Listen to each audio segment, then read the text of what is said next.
Chapter 1. The Call. Marshall Howell's phone buzzed during the quarterly review meeting. Taylor's name flashed on the screen. His wife never called during work unless it was urgent. He excused himself from the conference room of Howell Architecture, the firm he'd built from nothing over 15 years. "Marsh, it's your dad." Taylor's voice was tight. "Mervyn Neal just called me. You know his neighbor? He said he hasn't seen your father in days. The newspapers are piling up." Marshall's stomach dropped. "What about Hunter?" "He lives 20 minutes away." "That's the thing." Mervyn said Hunter and Iris left for Las Vegas 4 days ago. He saw them loading suitcases into a car. Marshall stood frozen in the hallway, his reflection staring back from the darkened windows overlooking downtown Chicago. His father, Rodney Howell, was 73 with diabetes and a heart condition. Hunter was supposed to be checking on him daily. It was the whole reason their father had given him power of attorney 2 years ago when Marshall moved to Chicago. "I'm booking a flight," Marshall said. "Tonight." 6 hours later, Marshall's rental car pulled into the familiar driveway in Asheville, North Carolina. The house where he'd grown up looked wrong in the December darkness. No Christmas lights, though his father always decorated the day after Thanksgiving. The porch light was out. Dead leaves covered the steps. He knocked. No answer. Used his old key. Thank God his father never changed the locks. The smell hit him first. Unwashed dishes. Unclean spaces. Sickness. "Dad." Marshall's voice echoed in the dark foyer. He flipped the light switch. Nothing. The power was out. He used his phone's flashlight, moving through the house with growing horror. Dirty dishes piled in the sink. Mail overflowing on the table. Red-stamped envelopes screaming final notice. The heat was off. The house was barely 60 degrees. He found his father in the bedroom, lying in soiled sheets, so thin Marshall barely recognized him. "Marshall." Rodney's voice was a whisper. "That you, son?" "Jesus Christ, Dad." Marshall rushed to his father's side, his hands shaking as he touched the papery skin of his father's forehead. "No fever, but severe dehydration." "How long have you been like this?" "Lost track. Few days, maybe more. Kept calling Hunter, but..." Rodney's eyes closed. "Said he'd come by. Said he had it handled." Marshall grabbed his phone and called 911, then Taylor. As he waited for the ambulance, he searched the house with his flashlight. His father's wallet was on the dresser, empty. Bank statements showed withdrawals, large ones, several times a week. Cash advances. Wire transfers. The checkbook was gone. In the study, Marshall found his father's filing cabinet forced open, important documents scattered. The lockbox where his father kept emergency cash, empty. But there, wedged behind the cabinet, was a small notebook. His father's handwriting. Dates, amounts, observations. December 1st, Hunter took debit card. Said needed for Dad's bills. $3,200 withdrawal same day. December 8th, Iris came alone. Made me sign papers. Couldn't read without glasses. She took glasses. December 12th, no food delivered. Called Hunter 6 times. No answer. The ambulance arrived, and Marshall rode with his father to the hospital. In the ER waiting room, he called Hunter's cell. Voicemail. He tried Iris. Same. Finally, he called Mervyn Neal. "Marshall, thank God you came." The 80-year-old neighbor sounded relieved. "I knew something was wrong. Your brother." He hesitated. "Tell me everything, Mervyn. Last few months, I'd see him coming and going, but never staying long. Your father stopped coming out to get the paper. When I'd knock, sometimes he wouldn't answer, or he'd seem confused about what day it was. 2 weeks ago, I saw Hunter loading things into a truck. Boxes. Picture frames. Your mother's china." Marshall's jaw clenched. "And the Vegas trip?" "I heard Iris bragging about it to her friend. Said they were staying at the Bellagio. Using your father's credit cards, from what I gathered. Said something that made my blood run cold." "What?" She said, "He doesn't need much anymore. Might as well enjoy it while we can." Chapter 2. The Evidence. Dr. Moshe Smith, a no-nonsense ER physician in his 50s, pulled Marshall aside at 2 a.m. "Your father's severely malnourished and dehydrated. His blood sugar is dangerously low. Another day or two." Dr. Smith didn't finish. "This is consistent with neglect. I'm required by law to report suspected elder abuse." "Report it," Marshall said coldly. "I'll be filing charges myself." Taylor flew in the next morning with their 12-year-old daughter, Lena. They checked into a hotel, but Marshall barely left the hospital. His father was stable but weak, confused about dates, unable to recall whole chunks of the past few weeks.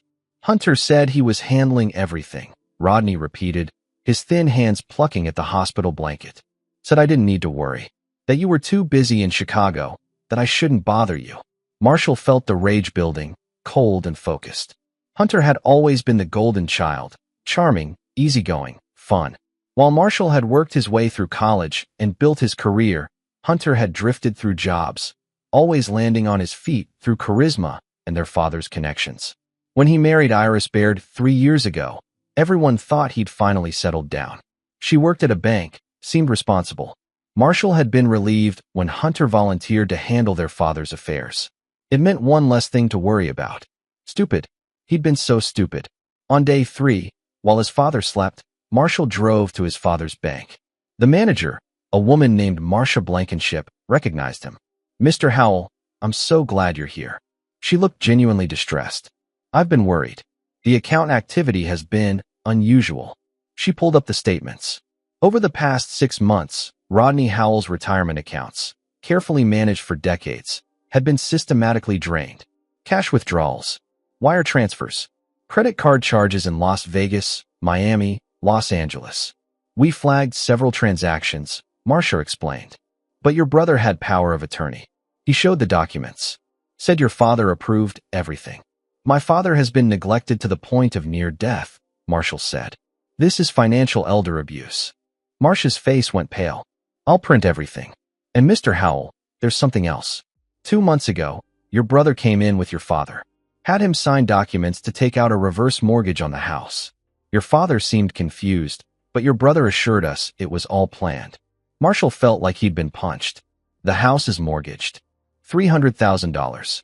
The money went into an account your brother set up. Joint account with your father, but only your brother has access. Marshall left the bank with a banker's box full of statements. Back at the hospital, he found his father awake, looking clearer. Dad, did you agree to a reverse mortgage? Rodney's confusion was genuine. What? No, I'd never. That house is paid off. Your mother and I worked for 30 years. Hunter took one out. $300,000. His father's face crumpled. No, he wouldn't. He's my son. So am I, Marshall said quietly. And I'm going to fix this. That afternoon, Marshall met with Blair Wiley, the best criminal defense attorney in Asheville, who also handled elder abuse cases.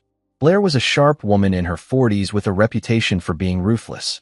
Financial elder abuse, exploitation of a vulnerable adult, fraud, forgery if he signed documents your father didn't understand.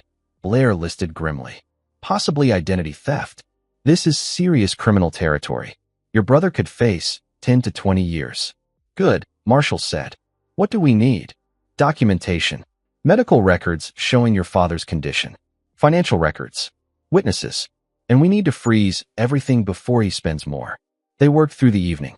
Court order to freeze accounts. Emergency suspension of power of attorney. Adult Protective Services report filed. Police report for elder abuse and fraud. Marshall's phone buzzed. Unknown number. Hello. Marsh. Hey buddy, it's Hunter. His brother's voice was loud, happy, casino noise in the background. Heard you flew in. Everything okay? Marshall's grip on the phone tightened. Where are you, Hunter? Vegas, baby. Iris's birthday trip. We're killing it at the tables. Just won $1,500 on blackjack.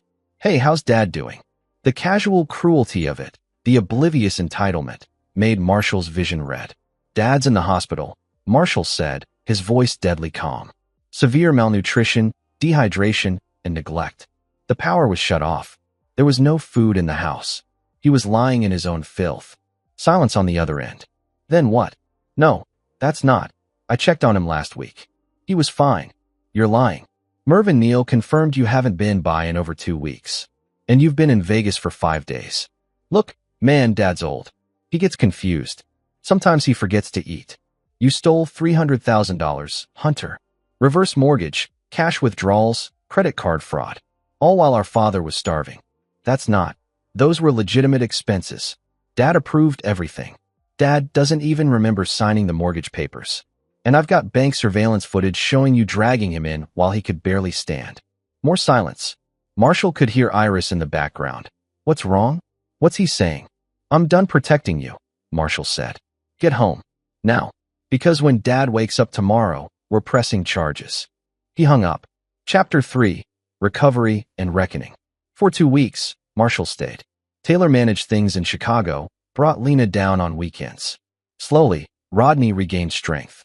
Marshall hired a private nurse, paid off the utility bills, stocked the house with food, had the locks changed. Hunter and Iris returned 3 days after Marshall's call. They came to the hospital. Security turned them away on Marshall's orders. They went to the house, new locks. Hunter called constantly. Marshall ignored him. Instead, Marshall worked. He found his father's hidden notebook and began documenting everything. He interviewed neighbors, pulled security footage from the bank, retrieved records of every transaction, found the storage unit where Hunter had stashed their mother's belongings, preparing to sell them.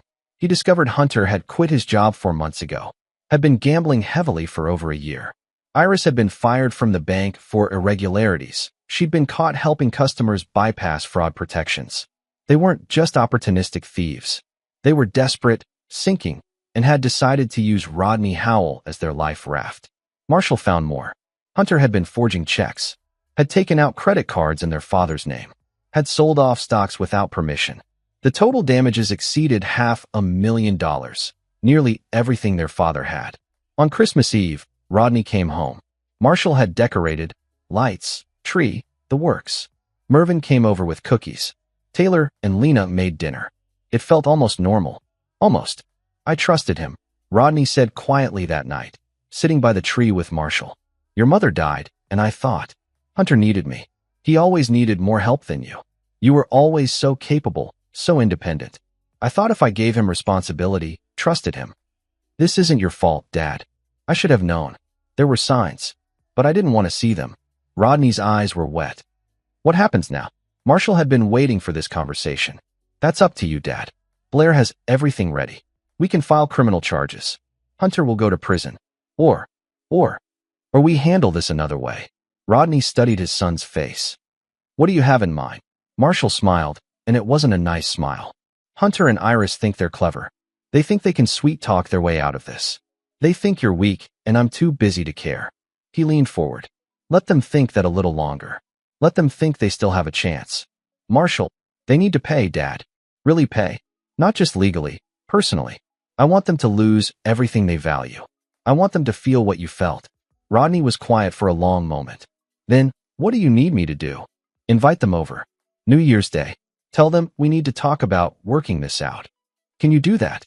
Understanding dawned in his father's eyes. You have a plan. I have a plan. The next morning, Rodney called Hunter. Marshall listened on speaker. Son, it's Dad. Dad. Oh, thank God. Look, I can explain everything. Come to the house. New Year's Day. Bring Iris. Marshall will be here too. We need to work this out. As a family. Yes. Yes, absolutely. Dad, I'm so glad you're being reasonable. Marshall's been poisoning you against me, but you know I'd never hurt you. You know that, right? Just come on New Year's Day. 2 o'clock. Rodney hung up and looked at Marshall. He thinks I'm on his side. Good, Marshall said. Let him. Marshall spent the next week executing his plan with military precision. He brought in Noel Moreno, his oldest friend from college, now a forensic accountant. Together, they built an airtight case, documenting every crime, every theft, every moment of neglect. But Marshall wasn't just building a legal case. He made calls to Hunter's friends, dropping hints about Hunter's new investment opportunity. He created fake documents for a property development deal, completely legal-looking, requiring a substantial cash investment, guaranteed returns. He reached out to Eric Dillon, one of Hunter's gambling buddies, and fed him carefully crafted information about a sure-thing bet. He planted seeds, carefully, precisely. Then he waited. Chapter 4. The Performance.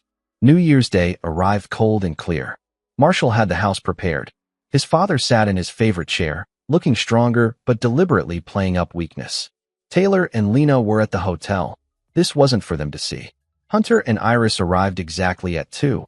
Hunter carrying flowers, Iris with a casserole dish. Dad, Hunter rushed in, all concern and warmth. You look so much better. We were so worried. Iris hung back, eyes calculating, taking in the restored house, the new locks. Marshall, she said coolly. Iris.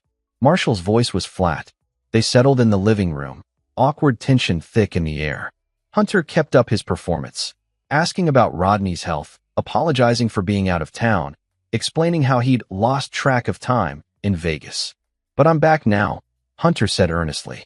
"And we're going to fix everything, right, Dad?" Rodney looked at his younger son with an expression Marshall couldn't quite read. "Tell me about Vegas, Hunter. Did you have fun?" Hunter glanced at Marshall nervously. We needed a break. Things have been stressful." "I can imagine," Marshall said. "Stealing from your father must be very stressful work." "I didn't steal. $500,000, Marshall interrupted. "Gone, while Dad starved in the dark." Iris stood up. "We're not doing this." "Come on, Hunter. Sit down." Rodney's voice cracked like a whip. Both Hunter and Iris froze. The old man might be weak, but there was still authority there. "We're going to talk. Really talk." For the next hour, Marshall laid it out. Every transaction, every theft, every lie. Hunter denied, deflected, made excuses. Iris tried to leave 3 times. Each time, Rodney ordered them to stay. Finally, Hunter broke. Okay, I took some money. But it was for Dad's care. Medical expenses, the house." "Liar," Marshall said softly. "Medical expenses don't include $15,000 in Las Vegas casinos. The house doesn't need a $5,000 handbag." He nodded toward the Hermes bag Iris was clutching. Iris's face went ugly. "Your father's an old man. He doesn't need that money. He'll be dead in a few years anyway. We have our whole lives." "Get out," Rodney whispered. "Get out of my house." "Dad," Hunter tried. "I said get out." Hunter and Iris fled. Marshall watched them go, then turned to his father, who was shaking. "I never thought." Rodney's voice broke. "My own son. She said I'd be dead soon. Like I was already." "I know, Dad." Marshall knelt beside his father's chair. "But here's the thing. They're not done yet." "What do you mean?" Hunter's desperate. "They're broke. I checked. The Vegas trip maxed out the last credit card. They're facing eviction, and they know I have all the evidence to send them to prison." Marshall's smile was cold. "So they're going to do something stupid. I'm counting on it." Chapter 5, The Bait. 3 days later, Marshall got the call he'd been waiting for. "Mr. Howell? This is Detective Lindsay Tyler with Asheville PD. We need you to come down to the station." Marshall feigned surprise. "Is this about my father's case?" "Not exactly. It's about your brother. He's filed a complaint against you." At the station, Detective Tyler, a sharp-eyed woman in her 30s, showed Marshall the paperwork. Hunter claimed Marshall had coerced their father, stolen power of attorney, and was attempting to freeze Hunter out of their father's care and finances to claim the inheritance. "He's saying you're the one financially abusing your father," Tyler explained. "That you forced your dad to make these statements." Marshall pulled out his phone and showed her the hospital records, the bank statements, the photographic evidence of his father's condition. "My father was 24 hours from death when I found him. Here's the medical report. Here's the APS investigation. Here are the bank records showing my brother stole over $500,000. Tyler's expression darkened as she reviewed everything. "Jesus. Okay, your brother's complaint is bullshit. But you should know, he's trying to get emergency power of attorney reinstated. He filed with the court this morning. He what? Claims your father has dementia, that you're manipulating him. He's got a doctor's statement." Marshall felt ice in his veins. "What doctor?" Tyler checked. "Dr. Hugh Shaw. Family practice." Marshall didn't know that name. He called Blair Wiley immediately. "Shop doctor," Blair explained grimly. "There are a handful of physicians who'll write whatever you want for the right price. Hunter probably paid $2,000 cash for that statement. We can fight it, but it'll take time." "We don't have time," Marshall said. "If Hunter gets power of attorney back, he'll drain whatever's left and disappear. Then we accelerate," Blair said. "Criminal charges." "Now." Marshall hesitated. "Not yet. I have a better idea." That night, Marshall called Noel Moreno. "Is it ready?" "The Riverside Development LLC? Oh yeah, it's beautiful. Looks completely legit. Property deeds, investment prospectus, projected returns. You sure about this?" Hunter's scrambling. He needs money fast. This is exactly what he'll bite on. Marshall had created a fake investment opportunity, a property development deal that required $50,000 cash investment, promised 300% returns in 6 months. The documents were perfect. The property was real. Marshall actually owned it through a shell company. The only fake part was the returns. He leaked information about the deal to Eric Dillon, Hunter's gambling friend. Made it sound exclusive, time-sensitive, too good to pass up. Then he waited. 2 days later, Hunter called. Marsh, hey. Look, can we talk? Man to man. I'm listening. I know things got heated. But we're family. Can we meet? Just you and me. No lawyers, no dad. I want to make this right. They met at a bar downtown. Hunter looked haggard. 3 days of beard, bloodshot eyes, cheap suit. The golden boy veneer was cracking. I'm sorry, Hunter said, and for a moment, he almost sounded sincere. You're right. I fucked up. I took money I shouldn't have. But Marsh, I'm drowning here. We're losing the apartment. Iris is pregnant. Marshall felt nothing. Congratulations. I need help. Not money. I know you won't give me that. But I heard about this investment deal. Riverside Development. Eric mentioned you were involved. There it was. The hook in the water. What about it? If I could get in, it could save us. Turn everything around. But I need 50 grand, and I don't have it. Hunter looked up, desperate hope in his eyes. But Dad does. What's left anyway? If you could just convince him to lend it to me. I'll pay it back triple when the deal pays out. Marshall wanted to laugh. Hunter wanted to steal again, using Marshall's fake company as the excuse. Hunter, you stole $500,000 from Dad. Why would he trust you with 50,000 more? Because you'll vouch for the investment. He'll listen to you. Hunter leaned forward. Please, Marsh. I'm begging you. I'll sign anything. Legal documents, promissory notes, whatever you want. Just help me get this investment, and I'll make everything right. Marshall pretended to consider. I'll talk to Dad. But Hunter, if you fuck this up, if you steal one more dollar, I will destroy you. Understand? Yes. God, yes. Thank you, Marsh. Thank you. Chapter 6. The Squeeze. Marshall didn't go to his father with Hunter's request. Instead, he went to Blair Wiley. He's going to try to steal from Dad again, Marshall explained. I gave him just enough rope. Now we need to catch him actually doing it. Blair grinned. You evil genius. Okay, here's what we do. They set up surveillance. Hidden cameras in Rodney's house. Phone taps.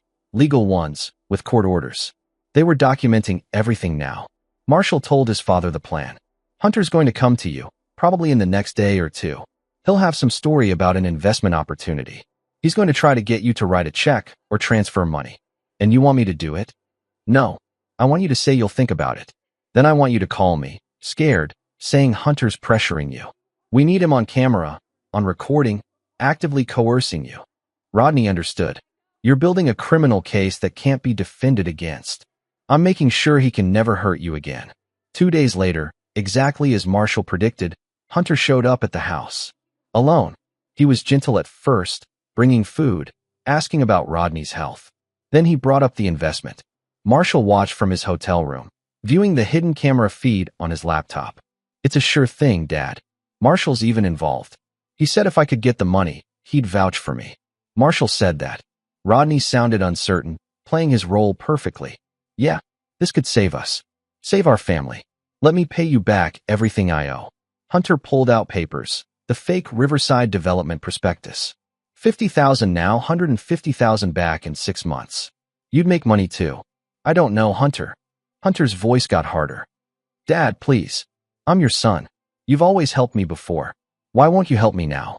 You stole from me, Hunter. You left me to die. That was a mistake. I fucked up. But this is my chance to fix it. Hunter's voice rose. You have the money. I know you do. Marshall didn't take everything. Just write the check, Dad. Or I'll. You'll what? Rodney's voice was cold. Hunter caught himself. Nothing. Please. I need to think about it. There's no time. The investment window closes tomorrow. Hunter was pacing now, agitated. Just write the fucking check, old man. Did you just? I'm sorry. But Dad, please. I'm desperate here. We're going to lose everything. Iris is pregnant. I need this. Rodney stood up, shaky but determined. Get out. Dad, get out. And don't come back. Hunter left, slamming the door. Marshall had everything on video. But Marshall wasn't done. That evening, he called Hunter. Dad told me what happened. You tried to pressure him into an investment. It wasn't like that. Save it. But Hunter, I'm going to give you one chance. 1. Meet me tomorrow at the Riverside Development office. Bring Iris. We're going to settle this, once and for all. Settle it how? You'll see. Marshall gave him an address, a real office building downtown, an office Marshall had rented for this specific purpose. Inside, he'd set up a conference room with the Riverside development materials, making everything look legitimate. He also invited Blair Wiley and Detective Tyler, and his father, and 2 FBI agents investigating financial fraud. The trap was set. Chapter 7, The Revelation. Hunter and Iris arrived at the office building at 10 a.m., dressed up, hopeful. They thought they were getting their investment opportunity, their salvation. Marshall met them in the lobby. Come up to the conference room. In the elevator, Iris was chatty. This building is nice. The investment must be doing well. It's doing very well, Marshall agreed. They walked into the conference room and froze. Rodney sat at the head of the table, looking stronger than he had in months. Next to him, Blair Wiley, Detective Tyler, 2 people in FBI windbreakers, and a woman with a camera, a reporter from the Asheville Citizen-Times. What the fuck is this? Iris turned to run. 2 uniformed police officers blocked the door. Sit down, Marshall said calmly. We're going to talk. Hunter's face had gone white. Marsh, what are you doing? Getting justice. Blair Wiley stood up. Hunter Howell, Iris Howell, I'm informing you that criminal charges are being filed against you for financial elder abuse, exploitation of a vulnerable adult, fraud, forgery, identity theft, and embezzlement totaling over $560,000. That's not, we didn't, Hunter stammered. One of the FBI agents, a stern man in his 50s, opened a folder. We've been investigating you for 6 weeks, Mr. Howell. Your brother's evidence was comprehensive. Bank fraud, wire fraud, credit card fraud. These are federal crimes. Iris pointed at Marshall. He set us up. That investment thing, it was fake. Actually, Marshall said, Riverside Development is real. I own it. And you just tried to defraud my father out of $50,000 to invest in my fake opportunity that I created specifically to catch you in the act of theft. Again, he pulled up the video on a large monitor. Hunter and Iris watched themselves. Hunter pressuring their father, Iris counting cash she'd stolen from Rodney's wallet on a previous visit, both of them discussing how the old man doesn't need much anymore. Where did you? Iris started. Cameras. In Dad's house. With his permission and a court order. Everything you said, everything you did, recorded. Hunter looked at his father. Dad, please. I'm your son. So is Marshall, Rodney said quietly. But you treated me like garbage. Like I was already dead. Like my only value was what you could take from me. I made mistakes. You left me to starve. Rodney's voice broke. You stole from me. You lied to me. You tried to put me in a nursing home so you could sell my house. Yes, Hunter, I found those brochures. You were going to warehouse me in the cheapest facility you could find and take everything. The reporter was writing furiously. This was the story of the year. Blair Wiley laid out more documents. The DA is filing charges today. Federal prosecutors are building a case. Between the state and federal charges, you're looking at 15 to 20 years in prison. Each. Iris started crying. I'm pregnant. You can't. You should have thought about that before you robbed a sick old man, Detective Tyler said coldly. Marshall stood up. But here's where it gets interesting. Dad doesn't want to just see you in prison. He wants you to feel what he felt. What does that mean? Hunter whispered. Rodney spoke. Means I'm pressing every charge. Means I'm suing you civilly for every penny you took, plus damages. Means I'm going to take your house, your cars, your savings, everything. You wanted to leave me with nothing? Now you'll have nothing. But we're family, Hunter whispered. No, Rodney said. Marshall's family. You're just thieves who happen to share my blood. Chapter 8, The Unraveling. The arrests happened that afternoon. Hunter and Iris in handcuffs. Perp walked past news cameras Marshall had conveniently tipped off. The story went viral locally. Son arrested for elder abuse after stealing $500,000 from father. But Marshall wasn't finished. Over the next week, the dominoes fell. The civil suit was filed, seeking full restitution plus treble damages, over $1.6 million. Liens were placed on Hunter and Iris's apartment, their cars, their bank accounts. Everything was frozen. Marshall leaked information to Hunter's former employers, ensuring they knew about the criminal charges. He contacted their landlord with evidence of fraud. He reached out to Iris's parents, showing them exactly what their daughter had done. The social destruction was as comprehensive as the legal destruction. Hunter tried to fight back. He gave an interview claiming Marshall had manipulated their father, that the old man had dementia, that this was all about inheritance. Marshall released the medical records proving Rodney was competent, released the videos of Hunter pressuring their father, released bank statements showing Hunter gambling away stolen money while Rodney starved. Public opinion turned savage. Comments online called for maximum sentences. Strangers recognized Hunter and Iris on the street and confronted them. Their lives became unlivable. Iris's pregnancy became complicated, stress-induced. She miscarried at 8 weeks. Hunter blamed Marshall, called him, screaming, "You killed my baby. You fucking killed my baby." "No," Marshall said calmly. "You did. When you decided stealing was more important than being a decent human being." Hunter broke down. "Please, please, Marsh. Make this stop. We'll give everything back. There's nothing left to give back. You spent it all. Then what do you want?" "Well, we'll make this stop. I want you to feel what Dad felt. Helpless, abandoned, worthless. And you're just getting started." Marshall hung up. But even Marshall hadn't anticipated what came next. 3 days later, Blair Wiley called with news.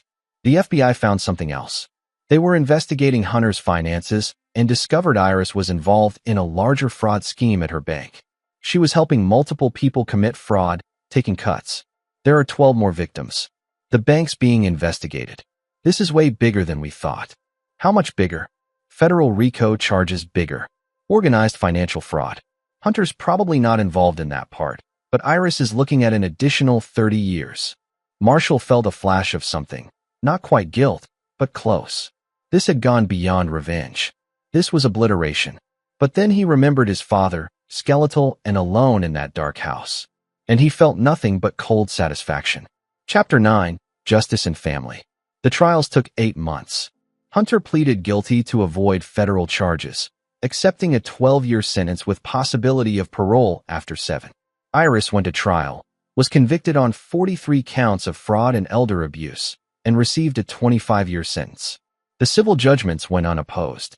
Rodney was awarded $1.6 million plus interest. Marshall ensured the judgment was properly registered and enforced. Not that there was anything to collect. Hunter and Iris had nothing left. But the judgments would follow them forever. Any money they ever earned, any assets they ever acquired, would be subject to seizure. They would never recover. On a warm day in May, Marshall stood with his father in the backyard of the family house. They were planting tomatoes, something Rodney and his late wife used to do every spring. "You went further than I expected," Rodney said quietly. "Hunter's life is destroyed. He destroyed his own life, Dad. I just made sure he faced consequences. And Iris, she made her choices." Rodney was quiet for a moment, tamping down soil. "Your mother wouldn't have approved. Mom's not here. And if she was, she'd have burned them both to the ground for what they did to you." Rodney laughed, surprising himself. Yeah, she would have." They worked in comfortable silence. Finally, Rodney spoke again. "I changed my will. Everything goes to you. Hunter's written out completely." Marshall had expected this. "Dad, no. He made his choice. And I need you to know something." Rodney straightened up, looking his older son in the eye. "I knew." "Knew what?" "What Hunter was doing. Not all of it, but enough. I knew he was taking money. I knew he was stealing. I even knew about the reverse mortgage. He got me to sign it by telling me it was refinancing paperwork." Marshall stared at his father. "You knew?" "I was weak. Sick. But not that sick. Not at first." Rodney's eyes were wet. "I kept telling myself he'd stop. That he'd realize what he was doing and stop. That he was my son and he wouldn't actually let me die. I was wrong. Why didn't you tell me sooner? Pride. Shame. Hope. Pick your poison." Rodney wiped his eyes. "But that last week, when I was lying there in the dark, too weak to move, phone dead, no one coming. I knew he'd gone too far. I knew if he didn't find me, I'd die. And I knew he knew that too. And he didn't care. Jesus, Dad. But you came. Of course you came. You always do." Rodney gripped Marshall's shoulder. "I don't deserve you. You're my father. You deserve everything I can give you. And Hunter was my son. And I failed him. Failed to raise him right. Failed to stop him when I should have. Failed at everything that mattered." "No," Marshall said firmly. "Hunter's choices are his own. You gave him every advantage, every opportunity. He chose to betray that. That's on him, not you." Rodney nodded, not entirely convinced. but accepting it.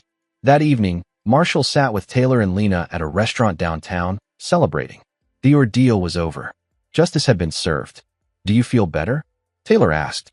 "Now that it's done?" Marshall considered. "I don't know if better is the right word, but I feel like I did what needed to be done. Hunter and Iris will never hurt anyone again. Dad's safe. The house is secure. That's what matters." "Uncle Hunter's really going to prison for 12 years?" Lena asked. She barely knew her uncle, but the whole situation had affected her. "Yes, sweetheart. He did very bad things. Hurt Grandpa. Stole from him. There are consequences for that." "Good," Lena said with 12-year-old certainty. "He deserves it." Later, driving back to the hotel, Taylor said, "You scared me a little. The way you went after them." "Scared you how?" "Like you were a different person. Cold. Ruthless. I've never seen you like that." Marshall pulled into the parking lot and turned off the car. "That was me protecting family.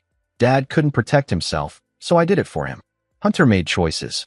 I just ensured he faced the consequences. Is that ruthless? Maybe, but it was also necessary." Taylor took his hand. "I'm proud of you. What you did for your dad. Just don't ever get on your bad side, okay?" Marshall laughed. "Deal." 3 months later, Marshall moved his father to Chicago. Rodney sold the Asheville house, too many bad memories, and bought a condo near Marshall's family. He joined a senior center, made new friends, started living again. On Sundays, they'd have dinner together. Marshall, Taylor, Lena, and Rodney. 4 generations, strong and whole. One Sunday, Lena asked, "Grandpa, do you ever think about Uncle Hunter?" Rodney considered the question carefully. "Sometimes. I wonder if he's okay, if he's learned anything. But then I remember what he did, what he was willing to do, and I realize he's not really my son anymore." He made sure of that. "Do you miss him?" "I miss the boy I thought he was, the son I hoped he'd become. But the man he actually is? No, I don't miss him at all." Marshall caught his father's eye across the table. Understanding passed between them. The acknowledgement of a hard truth, a necessary severing, a choice that couldn't be unmade. Later, after everyone had gone home, Marshall stood on his balcony looking out over the Chicago skyline. His phone buzzed. An unknown number. He almost didn't answer. "Hello." Heavy breathing. Then, "I hope you're happy. I hope destroying my life was worth it. Hunter. Hunter, how did you? I'm in prison because of you. Iris is in prison because of you. We lost everything because of you. You turned Dad against me. You ruined us." Marshall felt the old anger rising, but kept his voice level. "I didn't ruin you, Hunter. You ruined yourself. Everything that happened is a direct consequence of your choices. I'm your brother. You were my brother." Past tense. Brothers don't leave their fathers to die. Brothers don't steal $500,000. You stopped being my brother the day you decided Dad's life was worth less than your next bet. Fuck you, Marshall. Fuck you. When I get out. When you get out, you'll be a 60-year-old felon with nothing to your name and a debt you'll never repay. You'll be nobody. And Dad and I will still be here, living good lives, without you. Marshall hung up and blocked the number. He didn't feel guilty. He didn't feel conflicted. He felt at peace. Justice had been served. His father was safe. The villain had been defeated. And Marshall Howell, dutiful son, successful architect, protector of his family, could finally rest. Epilogue. 5 years later, Rodney Howell passed away peacefully in his sleep at age 78. Heart failure, quick and painless. Marshall and Taylor were with him when it happened. The funeral was small, intimate. Friends, neighbors, colleagues. Lena read a poem. Marshall gave a eulogy that focused on his father's strength, his kindness, his resilience. Hunter was informed of his father's death. He'd been transferred to a federal facility in Pennsylvania. He requested permission to attend the funeral. Marshall, as executor of the estate, denied the request. The day before the funeral, a letter arrived from Marshall. Prison stationery. Hunter's handwriting. Marshall almost threw it away. But curiosity won. "Marshall, Dad's gone. I should feel something. Maybe I do, under all this anger. Maybe not. You think you won. You think you got justice. But all you did was destroy a family. Dad died without his son beside him. That's on you. I'm getting out in 2 years. Iris got early release, some technicality, good behavior, overcrowding. We're going to rebuild. We're going to have the life you tried to take from us. And when we do, I want you to remember, family is supposed to matter more than revenge. You chose revenge. You chose to be the hero of your own story where I'm the villain. But history's written by the winners, isn't it? So enjoy your victory, brother. Enjoy your inheritance. Enjoy your perfect life. Just remember what it cost. Hunter. Marshall read the letter twice. Then he lit it on fire over the kitchen sink and washed the ashes down the drain. Family was supposed to matter more than revenge? No. Family mattered more than money, more than pride, more than convenience. Hunter had forgotten that. Iris had forgotten that. They'd treated Rodney Howell, husband, father, grandfather, like a resource to be exploited. They'd shown exactly how much family mattered to them. Marshall had simply ensured they faced consequences. That night, after the funeral, Marshall sat with Taylor on their couch, her head on his shoulder. "No regrets?" she asked quietly. "None. Hunter's getting out soon. What if he comes after us? Let him try." Marshall had learned something over the past 5 years. Some people deserve mercy. Some people deserve second chances. Some people can be redeemed. And some people are just poison. And the only way to deal with poison is to cut it out completely. Hunter Howell had made his choices. Marshall had made his. And Marshall would make the same choices again, without hesitation. Because at the end of the day, Marshall had done what sons are supposed to do. Protect their parents. Honor their parents. Love their parents. Everything else was just noise. Marshall closed his eyes, feeling Taylor's warmth beside him, hearing Lena's music drifting from her room, remembering his father's smile at that last Sunday dinner. This was family.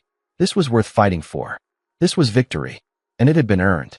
This is where our story comes to an end. Share your thoughts in the comments section. Thanks for your time. If you enjoy this story, please subscribe to this channel. Click on the video you see on the screen, and I will see you there.